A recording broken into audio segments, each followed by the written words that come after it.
दुनिया के सबसे कामयाब निवेशकों में से एक वॉरेन बफेट। उनके निवेश और पैसे संभालने के तरीके हमेशा ही चर्चा में रहते हैं। आज हमारे पास money making skills by Warren Buffett किताब की एक हिंदी समीक्षा है, तो इसी पे थोड़ी गहराई से बात करते हैं। इस समीक्षा के जरिए हम वो खास स्किल्स और सोच समझने की कोशिश करेंगे जो बफेट के हिसाब से आर्थिक सफलता के लिए जरूरी हैं, खासकर उनके लिए जो अभी फाइनेंस की दुनिया में नए हैं। हाँ बिल्कुल। और दिलचस्प बात यह है, जैसा समीक्षा में कहा गया है, कि ये सिर्फ शेयर बाजार के टिप्स नहीं है। बफेट का नजरिया वो एक तरह से जीने का तरीका है। समीक्षा कहती है कि ये किस्मत का खेल नहीं बल्कि सीखा जा सकने वाला हुनर है। समीक्षा में बफेट का एक बड़ा मशहूर सिद्धांत है कि जिस बिजनेस को आप समझते नहीं उसमें कभी पैसा मत लगाओ। सुनने में तो ये काफी सीधा लगता है, पर समीक्षा इसे कैसे समझाती है? क्या मतलब है इसका कि सबको फाइनेंस एक्सपर्ट बनना पड़ेगा? नहीं, एक्सपर्ट नहीं। समीक्षा के हिसाब से बफेट की समझ का मतलब है कंपनी के बिजनेस की बेसिक जानकारी होना। जैसे कंपनी पैसा बनाती कैसे है, उसके ग्राहक कौन है, कंपटीशन क्या है। समीक्षा यही कहती है कि बहुत ज्यादा टेक्निकल डिटेल्स में जाने से अच्छा है कि ये बेसिक बातें पता हों। ये असल में रिस्क कम करने का तरीका है, मतलब जुआ खेलने से बचना। हाँ, ये बात तो समझ आती है। और शायद इसी से जुड़ा है उनका दूसरा सिद्धांत, धैर्य, लंबे समय तक सोचना। समीक्षा क्या इसे सिर्फ खरीदो और भूल जाओ वाली बात कहती है या कुछ और भी है? नहीं, इसमें और भी है। समीक्षा इसे दो तरह से देखती है। एक तो हाँ, निवेश को सालों तक रखना, और दूसरा जो ज्यादा जरूरी है वो है सही मौके का इंतजार करने का धैर्य। मतलब बफेट रोज रोज बाजार देखकर घबराते नहीं, वो सही कीमत पर सही बिजनेस मिलने का इंतजार करते हैं। समीक्षा इसे उनके इमोशनल कंट्रोल से भी जोड़ती है।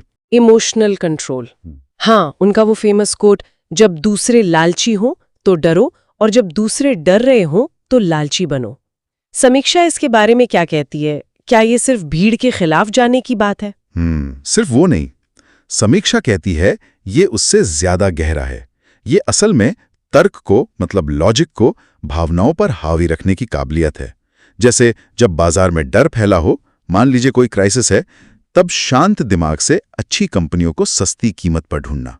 और जब सब कुछ बहुत अच्छा चल रहा हो, तब जरूरत से ज्यादा उम्मीद न पालना।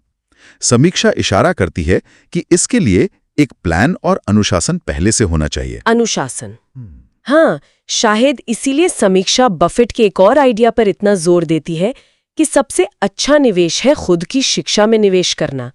समीक्षा कुछ बताती है कि इसका प्रैक्टिकल मतलब क्या है रोजमर्रा की जिंदगी में? हाँ, समीक्षा के मुताबिक ये सिर्फ डिग्री लेना नहीं है। इसका मतलब है लगातार सीखते रहना, किताबें पढ़ना, कंपनियों की रिपोर्ट समझना, इकोनॉमी को समझना। समीक्षा इस बात पर जोर देती है कि आपका ज्ञान, आपकी नॉलेज वर्थ ही आपकी असली दौलत है, नेटवर्थ से भी ज्यादा। और इसी से जुड़ा है कंपाउंडिंग का जादू, चक्रवृद्धि ब्याज। समीक्षा बफेट के हवाले से इसे 8वां अजूबा कहती है। ज्ञान और पैसा दोनों बढ़ते हैं अगर आप लगातार निवेश करते रहें। नॉलेज वर्थ नेटवर्थ से ज्यादा जरूरी, ये तो काफी दिलचस्प सोच है। समीक्षा बफेट के और किन सीधे साधे सिद्धांतों की बात करती है? हाँ, कई हैं, जैसे सादा जीवन जीना, बचत की आदत डालना और भीड़ के पीछे भागने के बजाय खुद रिसर्च करना। ये सब मिलकर एक सोच बनाते हैं जहां आप समझदारी से फैसले लेते हैं, अफवाहों या इमोशंस में बहकर नहीं। समीक्षा के हिसाब से बफेट की कामयाबी का राज इन्हीं बेसिक आदतों में है। लेकिन समीक्षा इस किताब की कुछ कमियां भी बताती है ना? जैसे कि ये विचारों का कलेक्शन है, थोड़ी बिखरी हुई लग सकती है। हाँ, ये बात सही है। समीक्षा मानती है कि जो लोग कोई बहुत टेक्निकल एनालिसिस या स्टेप बाय स्टेप गाइड ढूंढ रहे हैं, उन्हें शायद ये किताब थोड़ी हल्की लगे। ये विचारों का एक संग्रह ज्यादा है, कोई टेक्स्ट बुक नहीं। पर समीक्षा ये भी कहती है कि जो लोग फाइनेंस को समझना शुरू कर रहे हैं, उनके लिए इसकी अहमियत कम नहीं होती। ये क्यों और कैसे सोचे पर ज्यादा फोकस करती है, बजाय इसके कि क्या खरीदें। तो कुल मिलाकर इस समीक्षा से जो बात निकल कर आ रही है वो ये है कि वॉरेन बफेट के हिसाब से आर्थिक सफलता कोई रॉकेट साइंस नहीं है।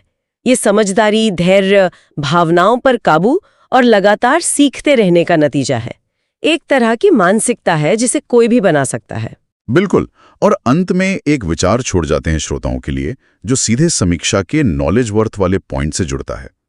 सोचिए, अगर कोई सिर्फ पैसा जमा करने पर फोकस करने के बजाय जानबूझकर अपने ज्ञान और समझ को बढ़ाने को पहली प्राथमिकता दे, तो ये नजरिया सिर्फ पैसों के मामले में ही नहीं, बल्कि जिंदगी के दूसरे जरूरी फैसलों को कैसे बदल सकता है, ये सोचने वाली बात है।